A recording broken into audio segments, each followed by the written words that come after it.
মিথ্যে কথা বলে সম্পর্ক টিকিয়ে রাখা যায় না। আজ যে মিথ্যেগুলো শুনছে, কাল সে সত্যিগুলো জানতে পারবে। তখন সম্পর্কটাও ভাঙবে আর মানুষটাও হারিয়ে যাবে। কারোর বিশ্বাস নিয়ে খেললে হয়তো তোমার কোনো ক্ষতি হবে না, কিন্তু যাকে তুমি ঠকাবে সে আর কখনোই কাউকে মন থেকে বিশ্বাস করতে পারবে না। আমরা বলি তার মন ভেঙেছে, কিন্তু কেউ তার বিশ্বাস নিয়ে খেলেছে। মিথ্যে কথার একটা বাজে দিক হলো, কেউ একবার মিথ্যে বললে আরো 10টা মিথ্যা বলতে হয় মিথ্যাটা ঢাকার জন্য। আর সত্যি কথা একবার বললে সেটা আর মনে রাখতে হয় না। অর্থাৎ মিথ্যে বললে মনে রাখতে হয়, কারণ পরের বার আরেকটা মিথ্যা গুছিয়ে বলতে হয় যাতে ধরা না পড়ে।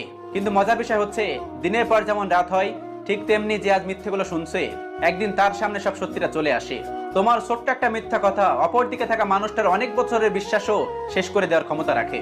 যার মনে একবার ট্রাস্ট ইস্যু চলে আসে, তার মনে প্রশ্ন তৈরি হয়, তার মধ্যে ওভার থিঙ্কিং করার প্রবণতা তৈরি হয়। অর্থাৎ তোমার একটা ছোট্ট মিথ্যা কথার কারণে একটা মানুষের মানসিক ক্ষতির কারণ হয়ে যায়। মিথ্যে কথা বলে সেই সময় কোনো কিছু ধামাচাপা দিয়ে গেলেও ভবিষ্যতে সেটা পরিষ্কার হয়ে যায়।